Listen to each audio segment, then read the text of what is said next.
Hello, my name is Randy Winker. I'm retired now, but I have over 30 years experience in sales and marketing.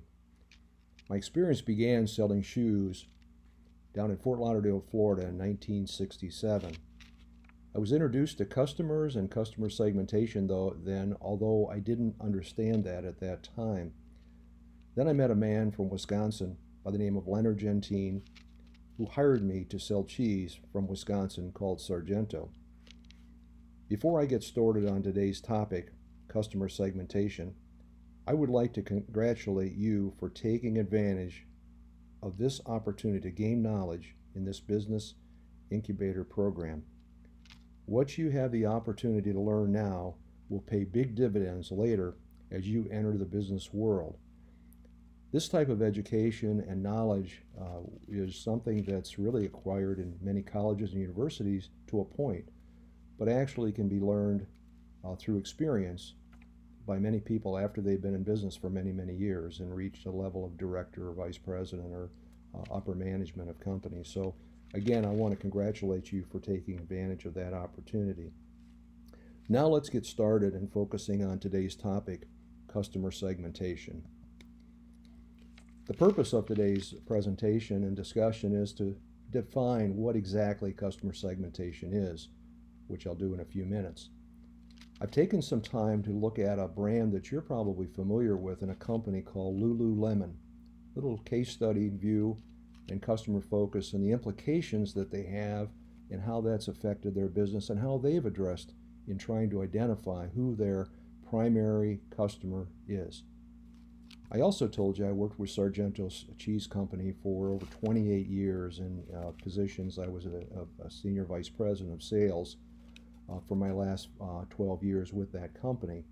I'm going to talk to you a little bit about that story because we learned an awful lot from that experience, and I think it will help you apply some thinking and some knowledge as you go forward and work with customer segmentation in business and moving forward.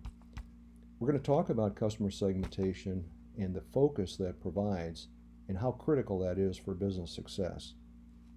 So customer segment assignment, I've got a little assignment for you to complete before Wednesday when we'll have a Zoom meeting that I'll be attending and being able to answer any questions you may have during this presentation or as you work on your particular project. First, the definition of customer segmentation. Customer segmentation assumes that different customer segments require different marketing programs. That is, combination of marketing variables. Customer segmentation is not only designed to identify the most profitable segment, but also develop profiles of key segments in order to better understand their needs and purchase motivation. It's a process of dividing the audience into smaller groups based on similar characteristics. Again, if you tried to sell the whole university of the population of the United States, 365 million people, you'd have a very difficult time reaching anybody with any type of frequency and any kind of impact. But if you divide that group and really focus on the group that you have, that provides you the opportunity for success. Again, the purpose is to divide your audience into segments is to use your resources more effectively. Resources such as funding you have for marketing, other funds that you have for distribution and developing your product or producing your product, and probably most important, time, because time is most critical in building your business. Why is it important for you to understand customer segmentation? Well, first of all, it's for design thinking. As you ideate and come up with business concepts, options, it allows you to start thinking through what are some of the ideas that can become concepts that could be built into a successful business. It also allows you to identify who the early adopters would be for your product and service. Those people are the people that buy in earlier than the general population, and you can use them in order to assess and make assumptions and test your hypothesis for your product so that you're certain that you're on the right track or that you can make fine-tuned changes in your product or service in order to move forward. Again, it's to provide focused targets to tailor efforts and improve communication. Here is a slide that talks about a simple customer segmentation. If you look at the two axes, the one on the left that's a vertical one is for value. So a high value product would be a higher cost, higher profit, higher value in the product stream. If it's a low value item, and let's say it's more of a commodity type product, that would be at the lower boxes. Then there's also loyalty. Loyalty on the left side would be not loyal or very low loyalty. On the right side would be higher loyalty. Loyalty is important because once you get somebody to buy your product and service, you want them to buy it again, of course, but also to be an advocate for you. And if somebody would ask, would you buy this product in the future, you would say yes, and hopefully be able to expand your customer base.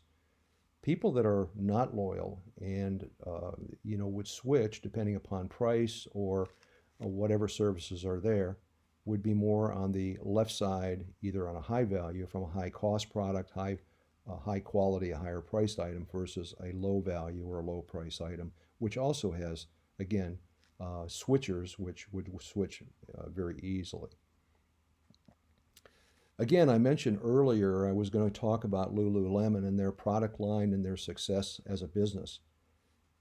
Lululemon has a casual clothing designed to be worn in both exercise and general use.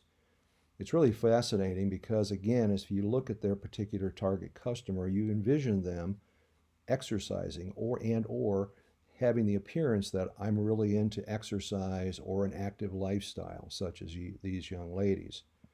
Again, it's easy for you to understand where these particular individuals would be into exercise, such as this yoga class that's exercising now. But Lululemon wanted to have a very clear focus. They wanted to reach that one consumer or those consumers that would be the most loyal and become advocates of the Lululemon brand. So what they did is they actually imagined who would be the ideal customer to buy their product. What the chairman did is challenge their marketing team to come up with a person by the name of Ocean and say, what is her persona? What does she look like? What is she doing? How would that person react or act as an individual? What they came up with was Ocean. And Ocean is a 32-year-old professional single woman. She's successful. She's earning over $100,000 a year. She's engaged, living in her own condo. She travels, is fashionable, and works out 90 minutes daily. She is aspirational, want to be like Ocean. Those are people that are younger than her, from teenagers to early 20s, or people that are older than her, up to 50, that would like to look at her and say, okay, that's who I aspire to be. Then there's also, they came up with a man, because it's not Lululemon's brands are not only for women, they're also for men. So they developed a fellow by the name of Duke. And his persona is really interesting too. He's a little older, he's 35 years old, college educated. He's a professional earning $100,000 a year plus. He's athletic and an opportunist who enjoys surfing and snowboarding. He wants you to know, hey, I'm athletic, I'm active. And then he also thinks Ocean is pretty cute. Okay, how does that relate from their business success? Their sales revenue this past year is $4.2 billion. Their profits are excessive of $2.2 billion, or almost 20%, which is extremely high and extremely strong profit ratio. As a stockholder, their stock trades right now just under $300 a share and is up over 61% versus the prior year.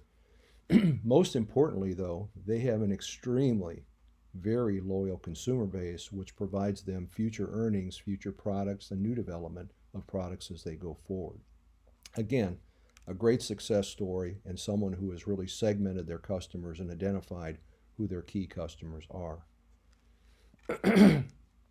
like to talk to you a little bit about my experience with Sargento and some of the things that I learned about that particular company. And of course, it's a company we're all familiar with, and I think should have pride that it's a Wisconsin family-owned company. Again, Sargento's story started in 1953 when Leonard Gentine founded the company. This is a picture of Leonard along with Joe Sartori, who was his partner at the time. Joe and Leonard soon parted ways, though, because Leonard wanted to focus on packaged cheese for convenience, and Joe wanted to be more of an artisan cheese company. So Joe, you may know the Sartori brand, and Sartori brand has artisan cheeses throughout the country and is a very successful company in its own right. So they split their ways, and one went with Sartori, and the other was with Sargento. But they took the name of Sar and the G-E-N-T from Gentine and formed the name Sargento, and that remains to this day. The concept that Leonard had was he saw cheeses that were moldy and hard to buy for consumers. If you were to buy cheese back in the 50s and the early 60s, actually, you'd have to go to a meat department. They'd have a block of cheese, and for natural cheese, cheddar, or other varieties, they would cut off a piece of cheese and you'd take it home for consumption. This was obviously not the best solution because it created a lot of moldy product and wasn't able to expand the cheese industry. So Leonard was a pioneer in packaging and came up with the design of packaging in order to flush air out of packaging and being able to retain fresh product without mold to be sold throughout the retail area. At that time, when in 53, basically Leonard was looking for anybody to buy his product. All customers are good customers, so basically no customer focus. He didn't know about customer segmentation and really was trying to keep the doors open. The results: low profitable sales, no consumer loyalty, and close to bankruptcy after 25 years. But he basically made adjustments and he started hiring people to try to expand the Sargento story. He saw an opportunity for home cooking and culinary brands, and the sales and marketing team focused in that particular area. Packaged convenience for fresh national cheese became a real hit and started showing up not only in Wisconsin and the Midwest, but on the West Coast, the Southeast, and the Northeast. There was a major commitment put towards brand development to differentiate craft and private label from Sargento. Consumer focus through segmenting consumers and retail partners became a very, very sound strategy and was able to save the company and move it into a very strong position. One item I'd like to talk about is the evolution of customers. Customers evolve over time. When Leonard founded the company, he recognized the need from a manufacturing and a marketer perspective, but also from a consumer to buy packaged cheese that would be able to be fresh and not mold in the refrigerator after you purchased it. But convenience became more important as time went on. And also, if you look at the most recent products they've come up with, is going to a more healthy snack item in sweet balanced breaks, which is also, again, for the busy lifestyle that today's consumer has. So as you go through customer segmentation, it's not a snapshot in time that ends, but is an evolving process that you need to continue to monitor over time. Sargento's position is for what is called the food adventure. They're for people that basically love to cook. They love to experiment with cooking, and even though they'll have a recipe, they may tweak that recipe. They'll want to be certain they have the greatest products, and a lot of the appearance of the product that they serve at home is artisan in nature. Their point of reference is that processed cheese or other processed cheeses are boring. They're not very exciting, so they want excitement in the food. They just don't want to have something to eat, but they want to make it an experience when they have their dinners, their snacks, and their eating opportunities. Point of difference is add adventure to your everyday meal and snacks. The reason to believe is 100% natural cheese is authentic, regional, and ethnic varieties. Okay, let's talk about the success that Sargento has had. Still a family-held product business today. privately held, and they're on their third generation of management. Here's a picture of Leonard Gentine, the son of Leonard, I'm sorry, Lou Gentine, the son of Leonard, and his son Louis, who now runs the company. They're located in Plymouth, Wisconsin. They do have other plants and other facilities in Wisconsin, but the primary one is in Plymouth, and they have over 2,300 employees. Sales revenue exceeds 1.5 billion, and it's a very profitable company and continues to thrive in today's business world. As I said earlier, it's important to understand your segments of segments of consumers, but this is a little bit of information that I think you'll find interesting. As we talked about the food adventure, they love variety, they love trying new things. They're pre-kids and pro-kids and empty nesters, pre-kids and empty nesters. They're higher income, educated, and professional, and exploratory recipes and entertaining and ethnic foods. Then there's another segment in this cheese world, in this category of cheese, and that's called the cheese pleasers. These focused on feeding and pleasing the families with kids, more traditional recipes. Health and nutrition is important to the better for me category. Calorie and fat conscious consumers look for that better for me class. The better for us is more the sustainability consumer that looks at humane, local millennium trends, plant-based and whole foods that they can buy and feed their families. And then, of course, there's the price consumer. On a budget, they buy only on deal. They use coupons, large sizes, usually lower income, mainly in a rural area setting, and they're more of the dollar store or Walmart consumer. Now, why I'm showing you this particular slide is I said there would be an assignment for you to take today and work on. What I'd like you to do is look at these particular brands and these companies: Organic Valley, Great Value, Kraft, Daylight, Sartori, and Sardento, and match them up with the segment that you believe they fit within. This will help you think through, again, different consumers, different customers, and try to internalize exactly where they would come from. So please work on this, and we'll talk a little bit about this on Wednesday at the Zoom meeting when I join you for that. In conclusion, a solid knowledge of your key customer is critical to business success. Whether it's just one product or it's a portfolio of products that fall within a business, you need to understand who your key customers are and provide focus and attention and resources that are going to allow you to be successful with that business. Segmenting customers in your business category helps you better understand the best way to focus those resources and efforts. The customer persona is fluid and evolves over time. Plan to reevaluate this over time, whether it's on an annual basis or biannual basis as you move forward on your business, because, again, consumers change, our culture changes, and those things that really are critically important for driving their buying decisions need to be understood clearly. Again, I've given you an assignment. I appreciate the time that you've given to me, and hopefully you found this interesting and it helps you understand customer segmentation as you move forward. I look forward to talking to you on Wednesday, and I appreciate your time on watching this video.